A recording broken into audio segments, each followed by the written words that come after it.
سوال ہے کہ فوتگی کے بعد کسی کے گھر فاتحہ پڑھنا کیسا ہے، جبکہ ہم دفن کے وقت بھی یا جنازے میں بھی فاتحہ پڑھ چکے ہوتے ہیں۔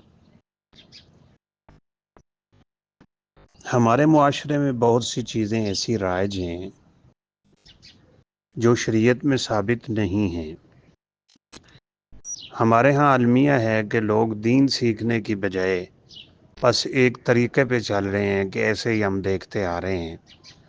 جنازے میں فاتحہ نہیں پڑھتے اور پھر تعزیت پہ جا کے تیسرے دن دوسرے دن یا قبر پہ جا کے کہتے ہیں جی فاتحہ خوانی کر لیں، فاتحہ بخش لیں۔ رسول اللہ صلی اللہ علیہ وسلم کا فرمان ہے لا صلاۃ لمن لم یقرأ بفاتحۃ الکتاب، جس نے فاتحہ نہیں پڑھی اس کی کوئی بھی نماز نہیں ہوگی۔ یہ لا صلاۃ بالکل ایسے ہے جیسے لا الہ، اس کو لا نفی جنس کہتے ہیں، ہر چیز کی نفی کر دیتا ہے۔ لا الہ الا اللہ، کوئی الہ نہیں سوائے اللہ کے، تو لا صلاۃ کوئی بھی نماز نہیں ہے سوائے یعنی فاتحہ کے بغیر۔ اس میں نماز جنازہ ہے، عیدین ہے، استسقاء ہے، کسوف ہے، خسوف ہے، چاشت ہے، سنتیں ہیں، نوافل ہیں، جو بھی ہو، آپ نے فرمایا کوئی بھی نماز فاتحہ کے بغیر نہیں ہوتی ہے۔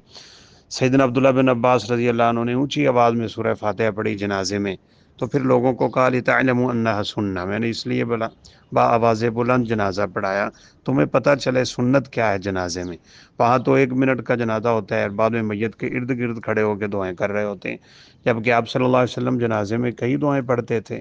تو جنازے میں یہ ہوتا ہے، جنازے کے بعد فاتحہ کا کوئی تصور نہیں ہے۔ اور ہمارے ہاں یہ جو پہلے بھی کئی دفعہ ذکر کیا ہے، 3 دن بیٹھے رہنا، تعزیت کے لیے لوگوں کا آنا، چارپائی نہ بچھانا وغیرہ وغیرہ، سب ہندوؤں کے طریقے ہیں، ان کا شریعت سے کوئی تعلق نہیں ہے۔